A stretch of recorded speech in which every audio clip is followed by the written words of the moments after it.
और सीधा रुख करेंगे अदिति नागर अहमदाबाद से, हमारी दिल्ली ब्यूरो चीफ जुड़ गई हैं। अदिति, आज तकरीबन 58 साल बाद कांग्रेस की जो कार्य समिति की बैठक है वो गुजरात में हो रही है और इस मौके पर नेहरू गांधी परिवार के 3 बड़े चेहरे सोनिया गांधी, राहुल गांधी और प्रियंका गांधी वाड्रा भी इस बार शामिल हो रही हैं। कितना उत्साह आप कार्यकर्ताओं में देख पा रहे हैं और क्या कुछ शेड्यूल आज रहेगा पूरे कार्यक्रम का?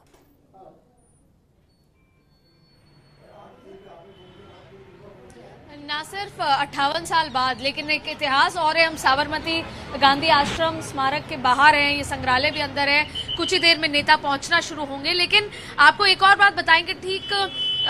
12 मार्च का ही दिन था और 1930 की हम बात कर रहे हैं यहाँ पे, जब महात्मा गांधी ने अपना डांडी मार्च, जो ऐतिहासिक डांडी मार्च है, वो यहीं से शुरू किया था। तो इसके अपने कई मायने हैं। हालांकि 28 फरवरी को ये CWC की बैठक होनी थी, लेकिन पुलवामा हमले के चलते, तमाम चीज़ों के चलते इसकी तारीख बदली गई और अब 12 मार्च को गुजरात में हो रही है 58 साल बाद। और देखिए, गुजरात के पॉलिटिकल मायने भी अपने हैं और आज से नहीं, कई वर्षों से। और अगर उसको देखें तो आज जब CWC की बैठक होगी, फिलहाल जैसे आपने पूछा है कि क्या कुछ होने वाला है, तो अशोक गहलोत से तमाम बड़े लोग हैं वो पहुंच चुके हैं। राहुल गांधी का इंतजार है और एयरपोर्ट पर अशोक गहलोत है वो रवाना हो गए हैं। राजस्थान से रघुवीर मीणा, अशोक गहलोत, भंवर जितेंद्र सिंह, सचिन पायलट, ये 4 लोग मौजूद रहेंगे। और यहाँ पर प्रेयर मीटिंग होने वाली है, करीब 9:30 बजे का समय है और 10:30 बजे यहाँ से कुछ दूर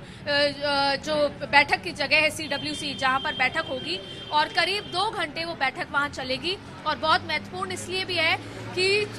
जो लोकसभा चुनाव है वो सर पर है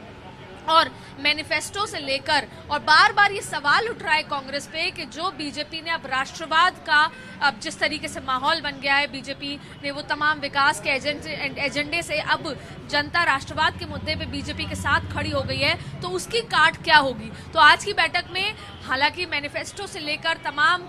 जो गठबंधन से लेकर जिस तरीके से पूरे देश में गठबंधन करना है, क्या पॉलिसी रहेगी, उस पर तो चर्चा होगी ही, टिकट वितरण पर भी चर्चा होगी, लेकिन सबसे महत्वपूर्ण ये बात होगी कि किस तरीके से इस राष्ट्रवाद का जो माहौल बना है उसमें बीजेपी को कैसे पटकनी देनी होगी। बिल्कुल, लेकिन अदिति, चूंकि जिस तरीके से प्रधानमंत्री नरेंद्र मोदी या बीजेपी के राष्ट्रीय अध्यक्ष अमित शाह गुजरात से आते हैं, गुजरात दोनों का गढ़ है और आज कहीं ना कहीं केंद्र की सियासत का जो केंद्र है वो गुजरात हो गया है, क्योंकि अमित शाह वहां से, नरेंद्र मोदी वहां से, और उसी गुजरात में जाकर आज CWC की बैठक होना एक तरीके से चुनाव की तारीखों के ऐलान के बाद चुनावी शंखनाद के तौर पर देखा जा रहा है। यह कितना महत्वपूर्ण हो जाता है और कितनी चुनौती यहां से, क्या यह सीधी टक्कर कांग्रेस बनाम बीजेपी बनाने की भी है?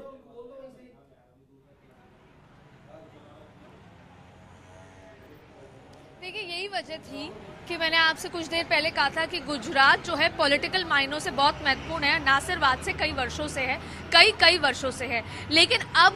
जब पावरफुल नेताओं की गिनती की बात करें तो नरेंद्र मोदी, अमित शाह, अहमद पटेल, वो तमाम लोग जो गुजरात से आते हैं, जो रणनीति तय करते हैं। और अगर हम अशोक गहलोत की बात करें तो कुछ समय पहले वो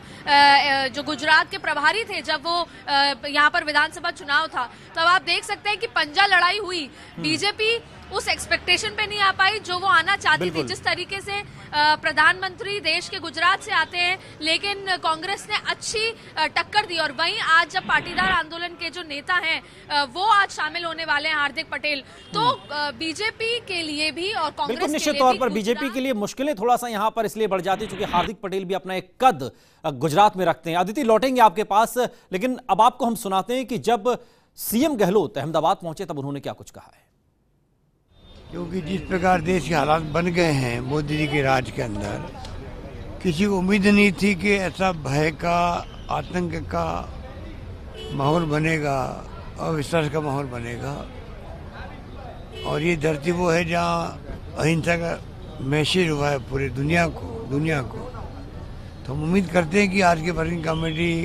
का जो संदेश जाएगा पूरे देश के अंदर कि राहुल गांधी जो हमारे माननीय अध्यक्ष हैं कांग्रेस के, वो चाहते हैं कि हमारा किसी से अदावत नहीं है, कोई पार्टी से, ना किसी से कोई हमारी दुश्मनी है। संघर्ष है प्रिंसिपल पॉलिसी प्रोग्राम का, देश के लिए कौन क्या करना चाहता है, उसके आधार पर राजनीति होनी चाहिए, उसके आधार पर कैंपेन होना चाहिए, उसके आधार पर चुनाव होने चाहिए। बजाय इसके कि आप ध्यान डाइवर्ट करो भावात्मक मुद्दे लो, राष्ट्रवाद की बात करो, कोई राष्ट्रवादी, सभी राष्ट्रवादी है देश के अंदर, पर जो इस प्रकार की राजनीति धर्म के नाम पर कर रहे हैं, राष्ट्रवाद के नाम पे कर रहे हैं, उससे कोई लोकतंत्र में जो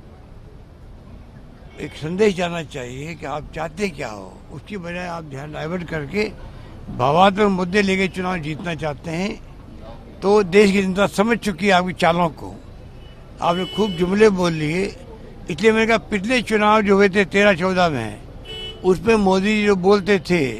वो भाषण सुन ले कोई तो फिर कांग्रेस को कैंपेन करने की जरूरत नहीं पड़ेगी, मैं कह सकता हूँ। तो प्रदेश के मुख्यमंत्री अशोक गहलोत जब अहमदाबाद पहुंचे तो मीडिया को जब संबोधित कर रहे थे तो अपने तरीके से जो बातें लगातार बीते कई दिनों से अशोक गहलोत कह रहे हैं कि प्रधानमंत्री मुद्दे पर बात नहीं करते और राष्ट्रवाद की सिर्फ बात करते हैं, तो क्या हम लोग राष्ट्रवादी नहीं हैं? अदिति का रुख करेंगे, लगातार हमारे साथ जुड़ी हुई हैं। अदिति, बीते कई दिनों से हम देख रहे हैं कि मुख्यमंत्री अशोक गहलोत काफी हमलावर रुख अख्तियार कर रहे हैं। उन्होंने साफ तौर पर प्रधानमंत्री नरेंद्र मोदी पर निशाना साधते हुए कहा कि दरअसल ये फिल्मी कलाकार की तरह बातें करते हैं और जिस राष्ट्रवाद की बात करते हैं, क्या हम लोग राष्ट्रवादी नहीं हैं? उन्होंने आरोप लगाया कि मुद्दे की बात नहीं होती और पूरे देश में एक भय का माहौल है। ये जो आक्रामक तेवर मुख्यमंत्री अशोक गहलोत ने दिखाया है, क्या यही तेवर आज कांग्रेस की इस सीडब्ल्यूसी की बैठक में या जो रैली होनी है उसमें आज दिखेगा?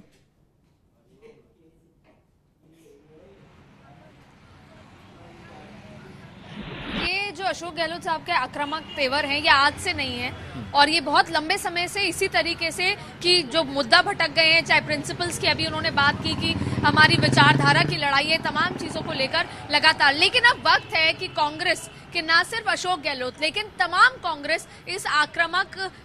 जो तरीके में आ जाए, वरना ये जो टक्कर है, ये जो लड़ाई है और जिस तरीके से हाल ही में एयर स्ट्राइक के बाद जो तमाम चीजें पलटी हैं, अगर कांग्रेस इस आक्रामक तरीके में नहीं आई, अगर कांग्रेस के अंदर जो भीतरघात कहीं चलता रहता है अलग अलग प्रदेशों में, जिसमें राजस्थान भी एक राज्य है, गुजरात भी एक राज्य है, तमाम राज्य हैं, हरियाणा की बात करें, तो अगर ये जब तक नहीं आएगी तब तक इस तरीके से एकजुट होकर कांग्रेस बीजेपी के सामने खड़ी नहीं हो पाएगी। और एक ये आक्रामक तरीका हुआ या एकजुटता हुई या एक जाजम पर खड़े होना कांग्रेस के लिए बहुत महत्वपूर्ण हो जाता है। और यहाँ पर मैं एक और चीज कहूंगी कि राजस्थान का एक अनोखा संबंध पॉलिटिकली रहा है गुजरात की सियासी माहौल में कि अशोक गहलोत राजस्थान से आते हैं और उनको जब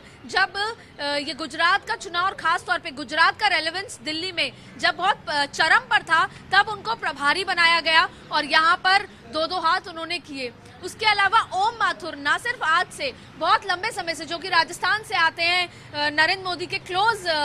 व्यक्तियों में से माने जाते हैं, उन्होंने गुजरात में कई दफे, चाहे लोकसभा हो चाहे विधानसभा चुनाव हो, पूरी तरीके से पूरे निष्ठा के साथ यहाँ चुनाव लड़वाया।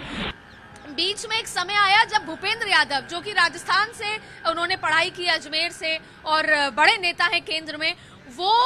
उनको भी राजस्थान का ही माना जाता है, वो बीच में प्रभारी बनाए गए जब पिछली बार विधानसभा चुनाव थे। और तब उन्होंने, जब अशोक गहलोत प्रभारी थे तब ये प्रभारी थे और तमाम चीजें हुई और जिस तरीके से चुनाव हुआ देश की दुनिया ने देखा,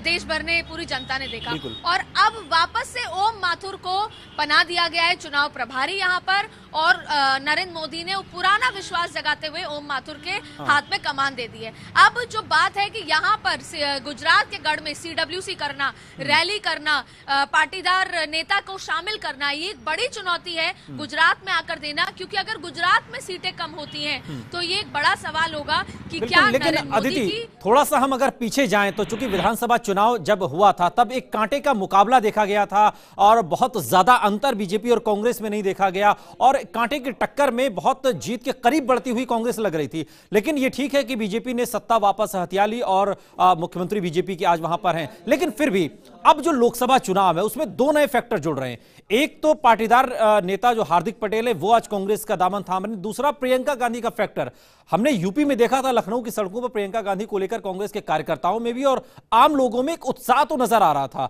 यह फैक्टर गुजरात की सियासत में कितना वजन बीजेपी, माफ कीजिए, कांग्रेस में डालते हुए नजर आ रहे हैं?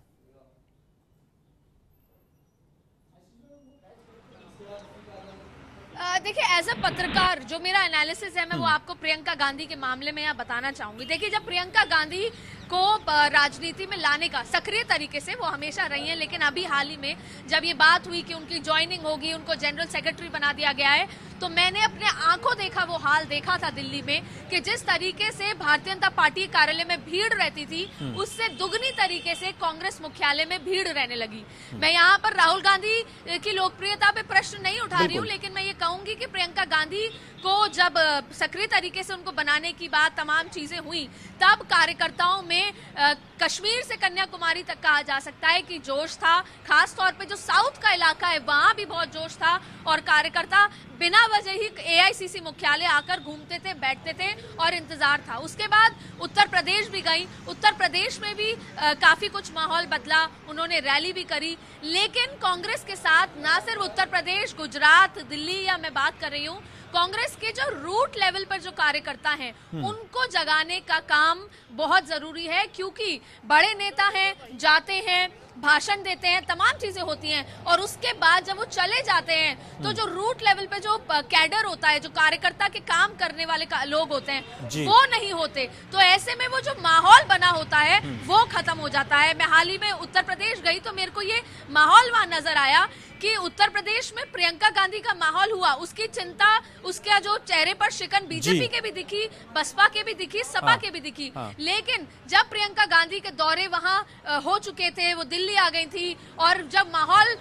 खत्म होने लगा तो कार्यकर्ता उस माहौल को बना नहीं पाए, वो मोमेंटम को जारी नहीं रख पाए। तो कांग्रेस की जरूरत है कि चाहे राहुल गांधी जाते हैं, चाहे कोई बड़े से बड़ा नेता जाता है। लेकिन अदिति एक सवाल और है, बिल्कुल, लेकिन अदिति एक सवाल और है कि जब से प्रियंका गांधी को कांग्रेस का महासचिव बनाया हुआ तभी से देश और कांग्रेस के कार्यकर्ता इंतजार कर रहे हैं प्रियंका गांधी के संबोधन का। क्या ये मानकर चले कि आज ये इंतजार खत्म होगा?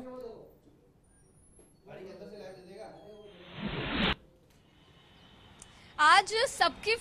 ये इंतजार है, क्योंकि पहली बार सक्रिय राजनीति में आने के बाद उनको उस तरीके से बोलने नहीं दिया था और यही एक वजह है कि प्रियंका गांधी का भाषण नहीं हुआ तो शायद कार्यकर्ता का मनोबल कम होता गया। आज ये जगह है जहां पर माना जा रहा है कि पहली बार प्रियंका गांधी संबोधन कर सकती हैं, भाषण दे सकती हैं, अपने जितने भी उनके चहेते हैं, उनके कार्यकर्ता हैं, उनको अपने मन की बात बता सकती हैं। और अगर ऐसा होता है तो एक अलग मैसेज के साथ साथ एक अलग वेव यहाँ से निकलेगी और जब जब वो चाहे उत्तर प्रदेश जाएं, चाहे राजस्थान चाहे आए या कहीं पे भी जाएं, उनके संबोधन का इंतजार रहेगा, क्योंकि ये बात सच है कि प्रियंका गांधी के अंदर इंदिरा गांधी को ढूंढा जाता है और ये बात सच है कि उनसे कांग्रेस के कार्यकर्ताओं को एक अलग तरीके का स्नेह भी है और उम्मीद भी है। तो बहुत बड़ा आज ये बिल्कुल जाहिर तौर पर आज बड़ा दिन है कांग्रेस के लिए और उम्मीद की जा रही है कि इंतजार आज खत्म होगा, आज प्रियंका गांधी आज संबोधित करेंगे। शुक्रिया अदिति, आप नजर बनाकर रखिए, हम आपसे लगातार अपडेट लेते रहेंगे। लेकिन कार्यकर्ताओं ने क्या कुछ कहा है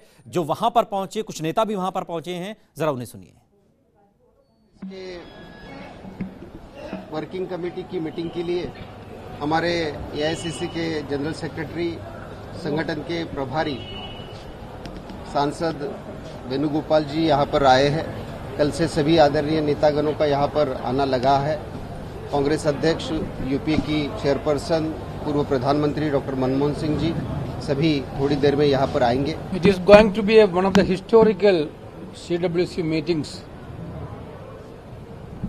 in Gujarat. After 61 years, around 61 years, Indian National Congress Working Committee is going to be taking place. The land of the father of the nation and also the land of the Iron Man of India, Patel Singh. The present scenario of the country is, you are well aware that the country is going to face a general election. Therefore, this working committee is going to be one of the important working committee as far as country's future is concerned. We are going to take important decisions. We are going to make strategies to fight this election and to make it sure that the anti-people, anti-democratic Narendra Modi government will be out from the power of Indian government. जैसे जैसे चुनाव का बिगुल बजा है, आज कांग्रेस कार्य समिति की ये बैठक उतनी महत्वपूर्ण हो गई है। इस बैठक से एक बहुत बड़ा संदेश पूरे देश के सामने हम देना चाहेंगे कि राहुल जी के नेतृत्व में एक सकारात्मक विकल्प देश के समक्ष हम रखना चाहते हैं। जिस तरह की झूठ की, फूट की, लूट की राजनीति भाजपा ने देश को दी, मोदी सरकार जिस तरह से देश को तानाशाही की तरफ लेके जाने का मोदी सरकार ने काम किया, अब समय आ गया है कि सभी देशवासियों को सोच के अपना संयम से फैसला लेके इस सरकार को बदल के कांग्रेस पार्टी को समर्थन देने का समय आ गया है। उस बात को लेके आज हम विचार विमर्श करेंगे किस तरह से लोकसभा चुनाव में कांग्रेस पार्टी आगे